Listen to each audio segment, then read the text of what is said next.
And also, I'm pretty sure being from Canada was some pressure, you know, coming out of Toronto. I saw in a previous interview with Complex, like in 2009, you said like the city is known for hate, and he never really had that icon, but you know, like a hometown hero. But now you're the guy.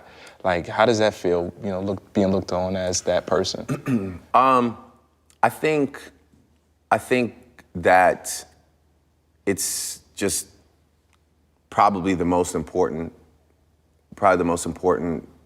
achievement of mine, which would just be, well, there's a few layers to it. So it'd be giving the city an identity. Right.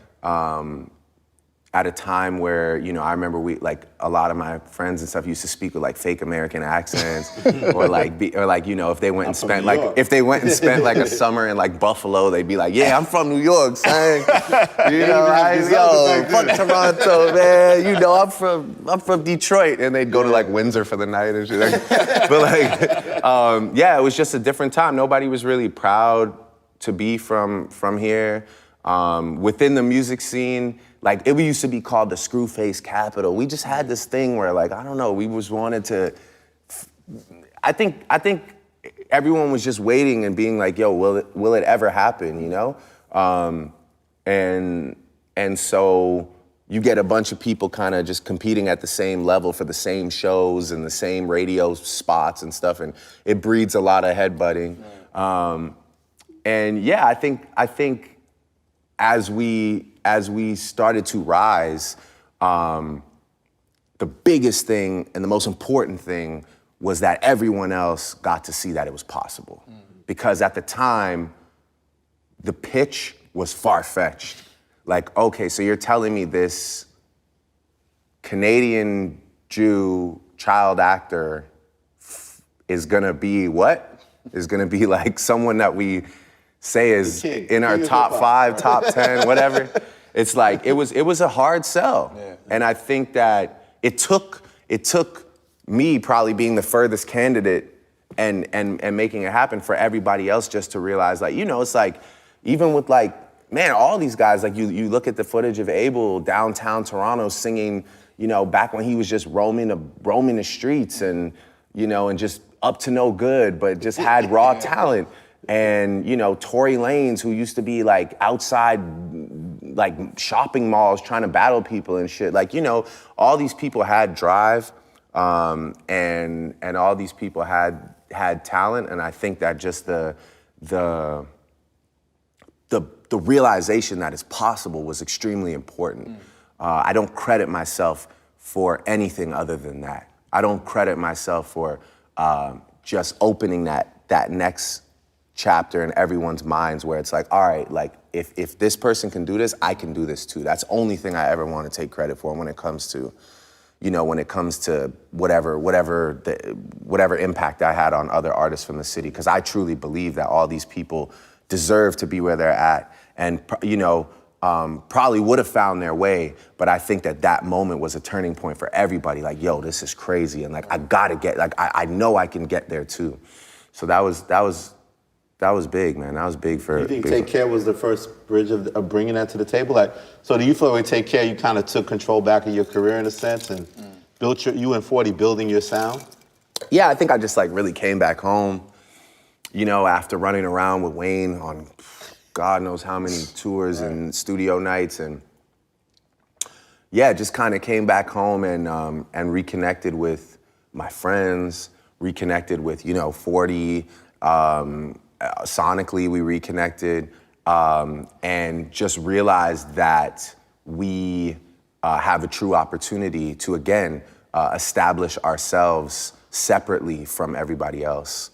So that was when we were truly hell-bent on, we're gonna have our own sound that sounds like our city, and it's gonna be dark, and it's gonna be moody, and it's gonna sound like how cold it feels outside.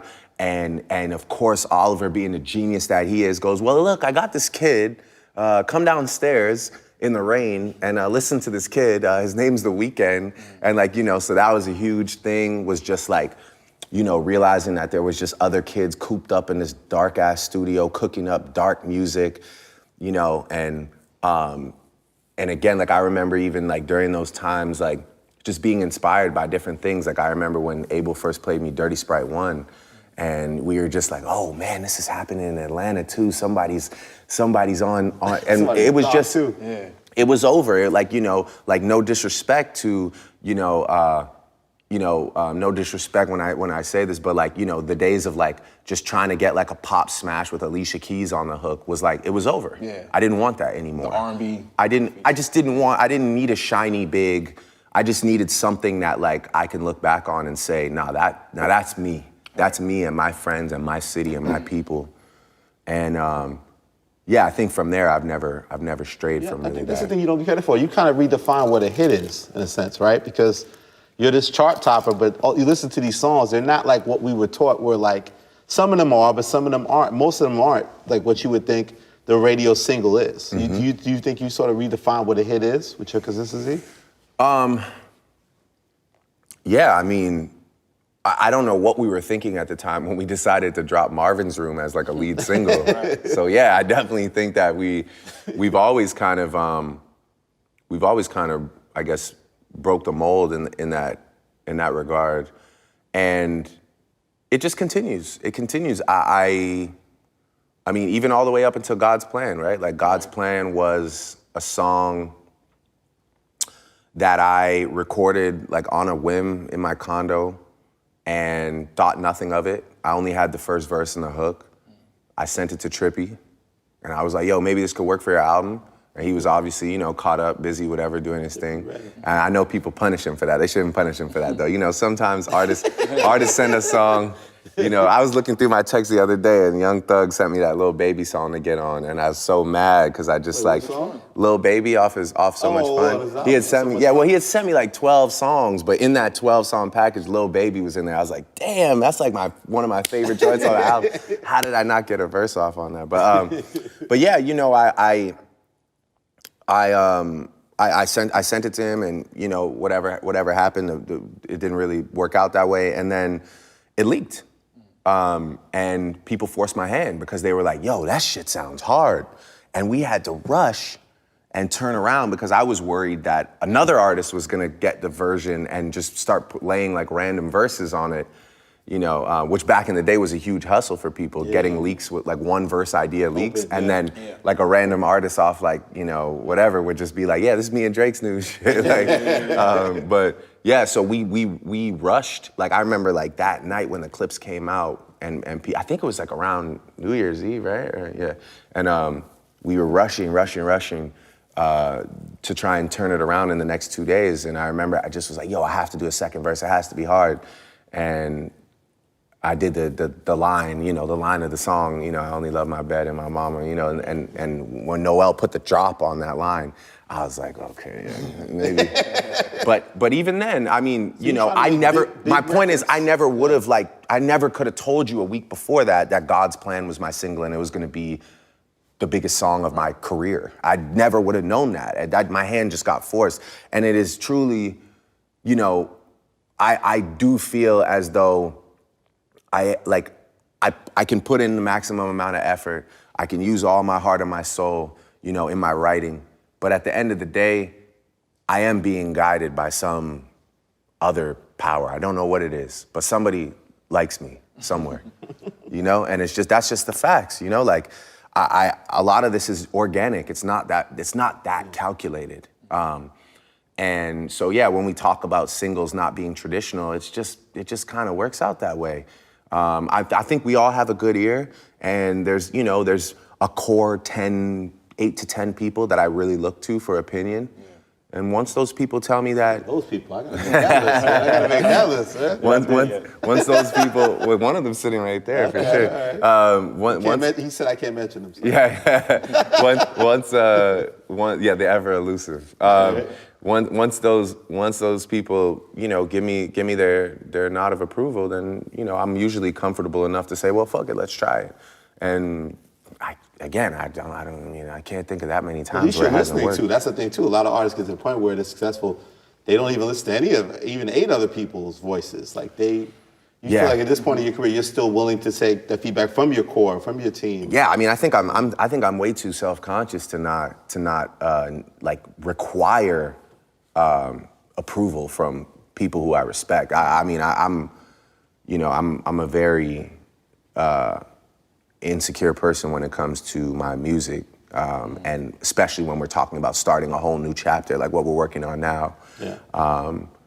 And that's only because until you've surrendered it to the world, you really don't know how people are going to feel about it. And even when you surrender it to the world, now we're in the times where, the first reaction is just people just want to say the funniest shit. So it's always like the album will drop at 12:01, trash bins, whatever. For any artist, it's like, I think people are more excited about, being top comment than being, actually really taking in an album and listening. But inevitably, you need music in your life. So then 2-3 weeks passes and you get an honest gauge on what you just surrendered to I remember people. a line you said on Emotionless, you said opinions from total strangers take you out of your ways. Does that still bother you at this point in your career? Depends on what narrative we're talking about, but definitely, of course, there's things, we are currently in a time where the stand-up comedian is almost like a newspaper, and the new comedian is just people with no filter on social media platforms. And while they are undefeated and extremely funny, of course people can start saying things that hurt you, that bother you, that you fuck your day up, take you out of your character, especially when they're just like, they're curated by a group of people that are ready for the downfall of Drake in this case. Right. So it's like, it can be some hurtful stuff, and when it's completely false, and when it's when it hits you, rubs you the wrong way. Yeah, of course. I mean, I don't know anybody. Whoever tells you they're not is not being honest. Why do you choose to stay engaged? Like you're on Instagram, you're active, you'll like things, we'll see your presence, we'll feel your presence on Instagram. Like some artists can't find that balance and they don't want to be on social media. I just feel like then they beat me, because I enjoy social media. It's good for so many things, I've met so many great people, so many great songs have come from me being active and me actually checking my DM, or me, I've had great friendships form over social media. I've met great women over social media. Full disclosure. But that works. Yeah, it works. But so I feel like for people just because a few bad apples want to violate, it would be a shame for me to just be like, I can't deal with this. It also is just like, it builds strength, as tough as it may be, it definitely strengthens your character. I mean, I've heard it all, I've seen it all. Yeah. I've felt the worst of the worst, and I've felt the best of the best. So it's like, it's nice to be aware of all those emotions. I definitely keep them in my arsenal, in my mind, and use them to channel into other things. So. I mean, musically, when it comes to criticism, like you mentioned earlier, how some people might say, hey, Drake's appropriating this culture of music, or, for your own personal gain. How do you feel about those kind of critiques? I think that it's kind of a similar thing. They're curated by a bunch of people who just weren't on this boat to begin with. Even the definition of appropriating a culture is not supporting that culture, right. Doing songs with people who are deeply rooted in that culture, giving opportunity to people who are in that culture. Right. That's not appropriating. Appropriating is taking it for your own personal gain and denying that it was ever inspired from this. That's the true disservice that somebody could do to the UK, to dance hall, to Afro beats.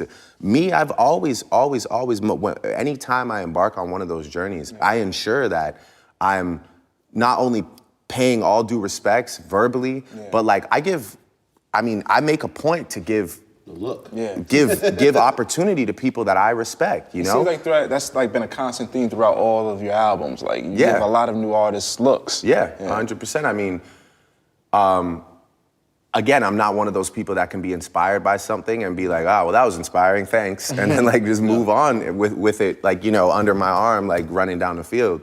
I gotta like, you know, at least honor the person that handed me off the football before I ran for the touchdown. You know, I definitely feel like because when I do things, they do get magnified and amplified, people can sometimes feel uncomfortable, like, oh, okay, like, you know, one dance goes number one, and now all of a sudden, you know, this Afro inspired. But it's like, yeah, but like, you know, WizKid was on the song with me, and like, you know, I had blessings from like the real dons in that space. You know, I know those guys, I link with those guys, I go to their shows, they come to my shows, they touch my stage.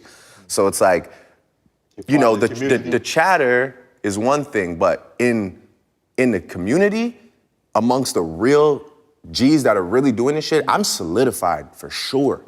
You can ask anybody. Nobody's gonna sit there and say, yeah, like anybody that with real respect that's in any of these communities you're talking about, any of these genres, nobody's gonna be like, yeah, you know, it's gonna be the guys that are like, you know, that didn't get the look. Yeah. You know, or guys that like are no longer even relevant in that space, but they have a radio interview that day and they wanna be like, oh yeah, Drake, yeah, him doing Jamaican music is whack, you know, but it's like, they're also mad that OVO signed Popcorn. They're also mad that I was building with Movado back in the day. They're mad that, you know, I link with this person and that person and not them. Right. So, you know, some people also feel it. You can always tell when it's personal. Right. Fueled by personal gain that was never granted to them. It's interesting because like listening to your music is like you're super successful, you're one of the best to ever do it, yet you still have this chip on your shoulder. I remember listening to Diplomatic Immunity. You know, you had the line where you say you're black excellence, but it was come to you, it's not the same though. Like, why do you think that still, like, I guess, that dark cloud is over your head? Well,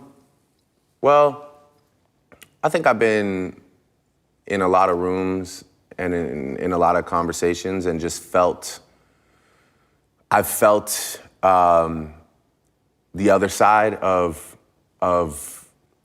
judgment and, you know, racial judgment sometimes, like being light-skinned, you know, being Canadian, having people that I look up to and respect tell me that I can't identify with what's going on because, you know, and granted, I'm also not the most outspoken person when it comes to political issues. I prefer to talk about it amongst my people, and if we're gonna do something, I prefer to go and make the change or actually do something and not just like post about it so that people are like, oh wow, this guy's really conscious about what's going on. Like, you know, the work we put in the communities, you know, the way we give back is legit. It's on the ground. Yeah. You know, it's not so you guys can all just like, you know, double tap and say, wow, oh my God, Drake's so like. You said if you hold your tongue, you'll get crucified. Yeah, I mean, yeah, you know, sometimes you can feel that way, but now I feel like the first reaction is to post about something, and then people often just forget to do anything about what they posted about. You know, but I think that there's definitely a sad thing that goes on in celebrity culture where people post things because they feel like they're obligated to. People post things because they know that it makes them look like they're actively invested in certain things, but they're really not. You know, they're really actually not giving their money or building any opportunities for kids, building basketball courts, building schools, helping kids get through, you know. So, yeah, I'm just one of those people. I like to really do it, you know, and especially, you know, with me and the elusive one, you know, we you know, it's something that we really just do it from way back in the day, from Strawberry Mansion times, from, you know, we've always left our footprint in the community in a real way. Even back in Jamaica, you know, when I did shoot the video there, like we didn't just go shoot the video when I shot Find Your Love. We didn't just shoot the video and dip. You know, we built a place for people to come. We left our money there. You know, it was so. Yeah, going back to your question though, I've just felt the other side of it. So that's kind of where that line came from. Yeah. You know, I obviously understand the times that we're living in and how serious it is and how divided we all are across the world. You know, with this with the person that's currently in that position, and having that energy trickle on down.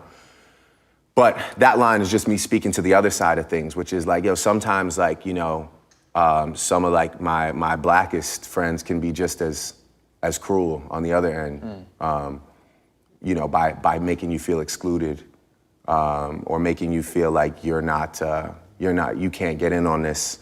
and sometimes I do feel like if, sometimes I don't feel celebrated when I know maybe somebody else would be celebrated for those accomplishments, I don't feel like people say when Drake is the artist of the decade, I don't think anybody says, wow, a black artist is the artist of the decade. I don't think anybody says that, really. I never heard anybody say that in the last few weeks.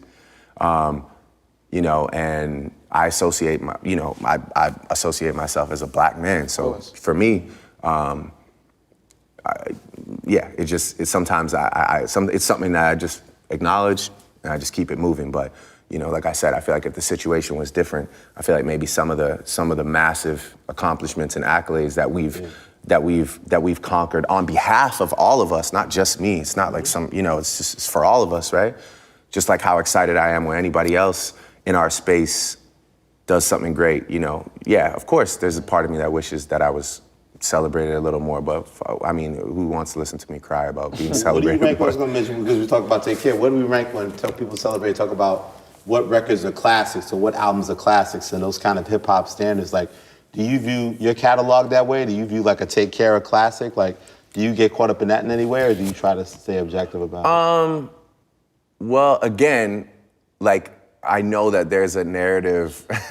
I know that there's like a narrative that is appealing to certain people to latch onto, which is like, oh, Drake doesn't even have a classic. Drake doesn't even have a classic, which is obviously, I mean, it's just not, that's not true. But it's just not, I mean, it's just not. But also it's just tough to be like in the moment talking about classics. Like we're still in the moment, right? Like,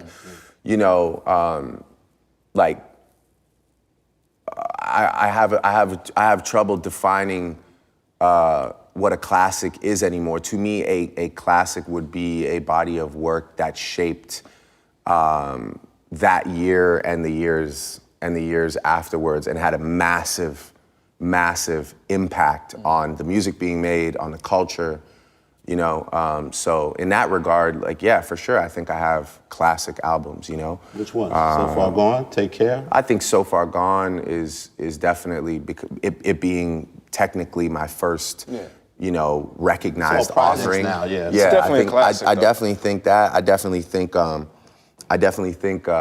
Take Care, of course, was a big moment,